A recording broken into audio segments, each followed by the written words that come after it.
Thank you. Hello, everyone. Hi. So this is going to be a conversation. So I will expect some response. So can you say, mm-hmm? Okay. So I'm going to tell you about how I began living my life as stand-up comedian BeCeeTree in a roundabout way. First, I should tell you what I mean or what I think living your legend means. I mean living your great big story and seeing how you were meant to impact the world. It's sharing your adventures, your quests, your visions, and also your large and small heroics, because that is all a legend is. It is a story that we share that may help someone else. So, and I do mean heroics. How many of you have heard of the labors of Hercules? Hercules? Yes, good. Okay, how many of you have had a baby? Or two? Then you have had labor. How many of you have started your own business? Then you have had labors. How many of you have been impacted by Stuttgart 2021? Then you have had labor. And I'd also like to put up a side note. How many of us knows a woman who is still vibrant in her 80s? Say woohoo! That's right. So we also need to end this stereotype about what it means to age.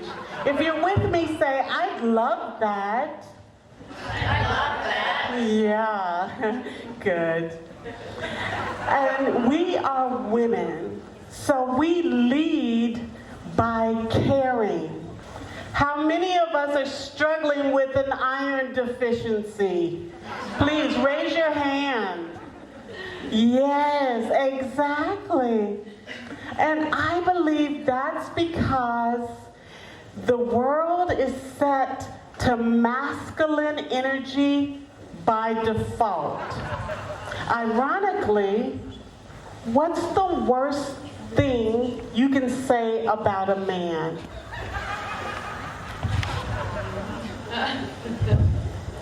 That's right, that he is small.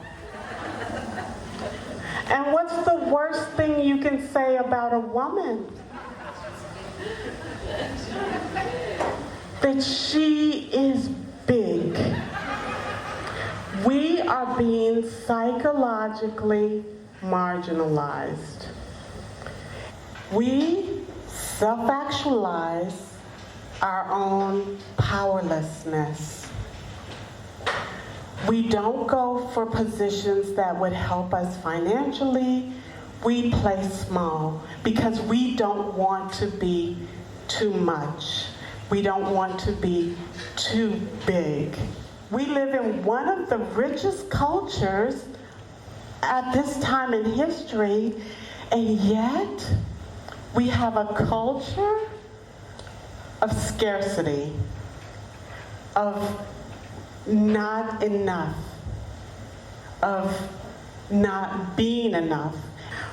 I was in Las Vegas, and I was in the desert, and I saw the same cactus, and it was almost 2 meters tall.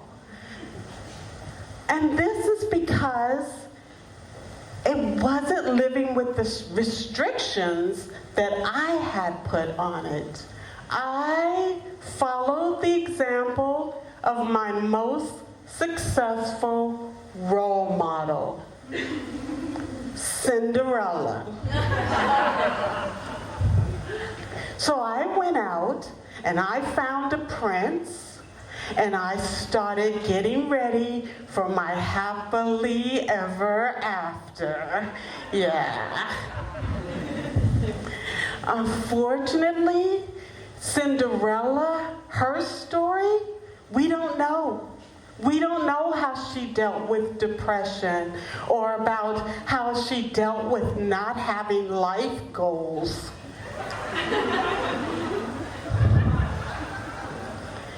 So I had to wake up. I got a divorce and I gambled. I gambled that I could make my and my children's future better. For the first time, I felt I had options, you know? So I thought, I am going to go to Mexico and become a writer because I knew I could write. And it was like I had gotten hold of one of those young novellas. And they would say things like, it was an adventure story, and they would say things like, if you choose option A, go to page 32, is a way to say that your life is inconsequential. And no one's life is inconsequential. Until one night, I was scrolling through my Pinterest feed and I read this slogan.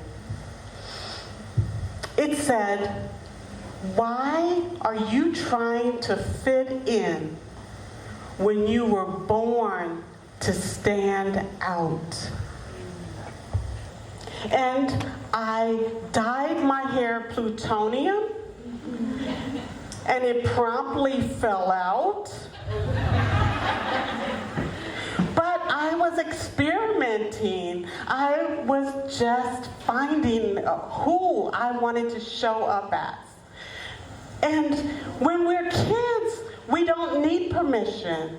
We come up and we say, I'm Batwoman, you know, I'm Wonder Woman, I'm Angela Merkel.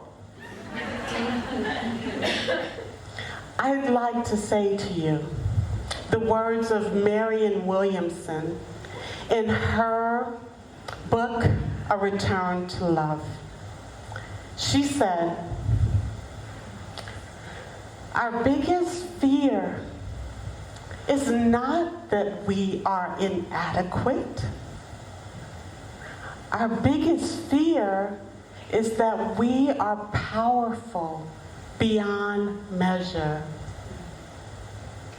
It's our light, not our darkness, that most frightens us. We ask ourselves, who am I? To be brilliant, to be gorgeous, to be fabulous, to be talented. Who are you not to be?